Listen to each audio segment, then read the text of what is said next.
था। अब चंद्रमा की हर जगह यान को उतरने के लायक तो नहीं है।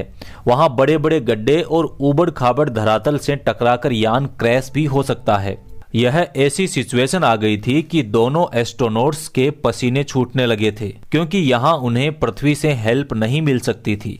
अब अंतरिक्ष यान और चांद की दूरी भी महज कुछ ही किलोमीटर की शेष रही। तभी एक और मुसीबत ने दस्तक दे दी, जिससे एस्ट्रोनॉट्स की हालत और भी ज्यादा खराब हो गई। असल में अपोलो 11 का गाइडेंस कंप्यूटर खतरे का संकेत देने लगा, और जब इसकी सूचना धरती पर भेजी गई तो नासा के मिशन कंट्रोल सेंटर में हड़कंप मच गया। सब सोच में पड़ गए कि आखिर कंप्यूटर ऐसा संकेत क्यों दे रहा है। थोड़ी देर जांच के बाद एस्ट्रोनॉट्स से कहा गया कि कंप्यूटर ओवरलोड की वजह से ऐसा एरर शो कर रहा है, जिसे नजरअंदाज करके आपको मिशन पर आगे बढ़ते रहना है। इसके बाद सबकी जान में जान आई और वो चांद पर